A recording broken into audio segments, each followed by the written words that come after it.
food vendor granted $400,000 bail on armed robbery charge.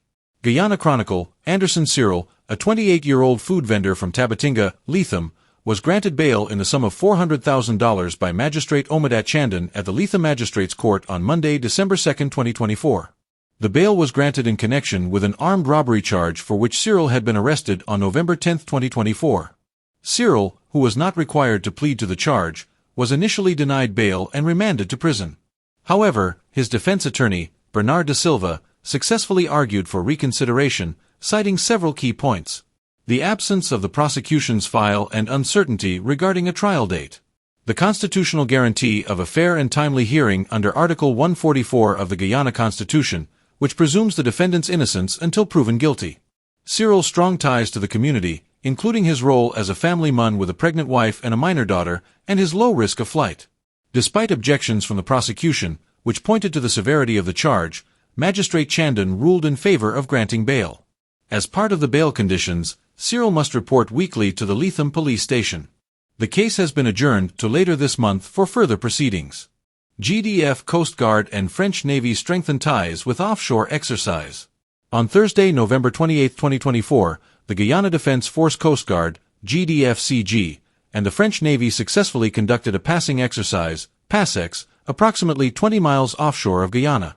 The French Navy ship La Combattante and the GDFS Shahoud participated in the joint operation, which aimed to enhance interoperability, operational readiness, and bridge-to-bridge communication. The exercise's principal components included chart plotting and stationing drills, providing practical experience to improve navigational accuracy and coordination between the two naval forces. This exercise highlighted the close cooperation between Guyana and France and their shared commitment to regional stability and maritime security.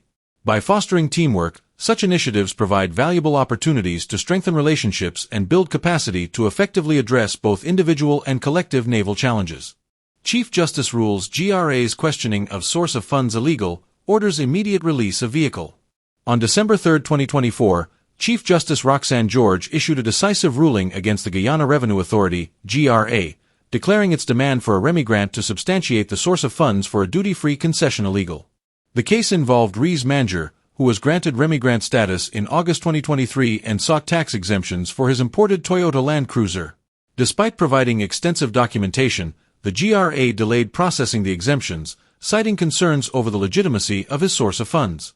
The Chief Justice quashed the GRA's requirements, declared the vehicle Manger's property, and ordered its release upon payment of applicable taxes. In her ruling, the Chief Justice directed the GRA to cover the vehicle storage costs, estimated at nearly $1 million, and awarded $350,000 in legal costs to Manger. Emphasizing the lack of legal basis for the GRA's actions, she refused their request to appeal, stating, "This here is beyond the pale. You have no law."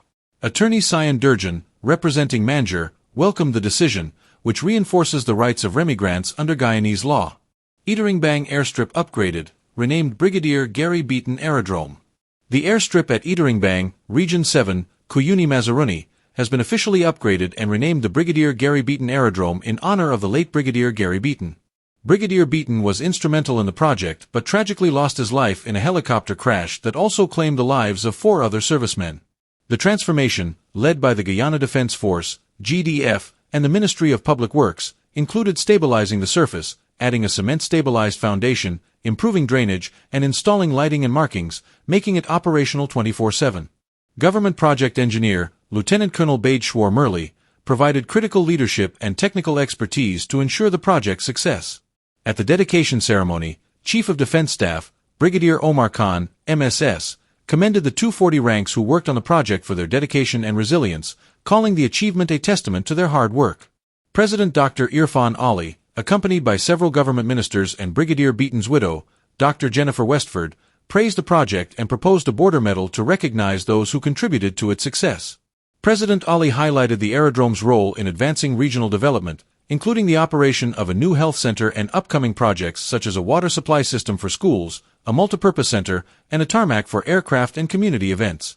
Reflecting on Brigadier Beaton's legacy, he stated, "Our work lives on, and it's our contributions that define us." The upgraded aerodrome, a key lifeline for the border community, stands as a tribute to Brigadier Beaton's dedication and sacrifice while supporting the region's growth and connectivity. President to decide on release of GDF helicopter crash report, says National Security Advisor. News source Guyana. National Security Advisor Captain Jerry Gouveia has clarified that the decision to release the final report on last December's tragic Guyana Defense Force, GDF, helicopter crash will rest with President Irfan Ali, the Commander-in-Chief of the Armed Forces. The crash claimed the lives of 5 servicemen and remains a matter of significant public interest. In a statement shared via Facebook, Captain Gouveia disclosed that the investigation conducted by the Accident Investigation Division of the Guyana Civil Aviation Authority, GCAA, has been completed. By law, the completed report will be distributed to relevant stakeholders for a 90-day review period before any public release. The National Security Advisor underscored the unique circumstances of the crash, noting that it involved a military-owned aircraft on a mission tied to national security, with military personnel on board. He stressed that national security considerations will guide the President's decision on whether to release the report to the public. However, some military and aviation officials have questioned this approach, labeling the position unusual. They noted that past incidents involving military aircraft have seen completed reports made available to the public. Furthermore, officials highlighted that under existing laws, the minister responsible for transport typically authorizes the release of final aviation reports. A preliminary report into the incident was recently completed and distributed to stakeholders for input. The final report, which includes findings from a 10-month investigation and interviews with the 2 survivors, is expected to be reviewed before any decisions regarding public access are finalized. The GDF helicopter crash occurred in December 2023, during a mission that resulted in the loss of 5 servicemen's lives and sparked widespread concern. The investigation has involved extensive analysis to determine the cause of the tragedy. Duo sentenced to life imprisonment for premeditated murder of Seon, Gaza, London. Guyana Chronicle. 2 men were sentenced to life imprisonment on Monday for the execution-style killing of Seon, London, also known as Gaza, in October 2020. The sentences were handed down by Justice Navindra Singh at the High Court in Demerara following a unanimous guilty verdict from a 12-member jury. The convicted men, Satafa Joseph, 32, and Rickford Marcus, 27, were found guilty of premeditated murder. The court heard that London was ambushed and fatally shot by the duo while sitting outside a friend's home in Seafield, Sofia. Witnesses recounted that the gunman fled the scene on foot after firing multiple shots. The murder was determined to be targeted, with investigators uncovering a history of prior attempts on London's life, including a shooting incident in May 2020. Evidence presented during the trial tied Joseph and Marcus to the crime, including eyewitness testimony and the recovery of stolen items. Justice Singh highlighted the aggravating factors, including the calculated nature of the murder, the use of firearms, and the absence of genuine remorse from the convicts.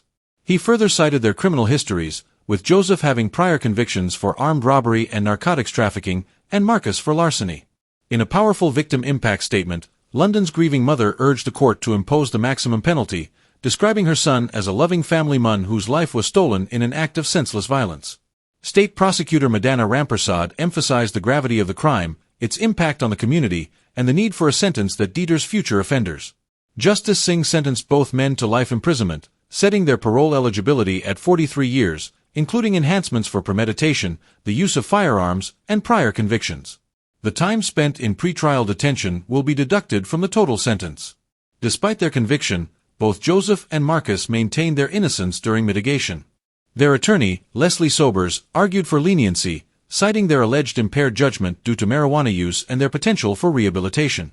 However, these arguments failed to sway the court.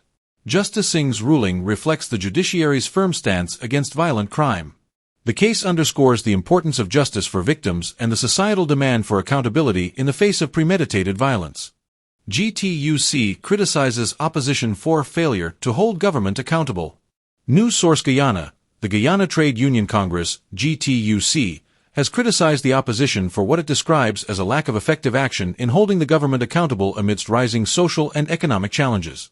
At a press conference today, Lincoln Lewis, General Secretary of the GTUC, highlighted concerns over the state of governance in Guyana, noting tensions, deprivation, and lawlessness.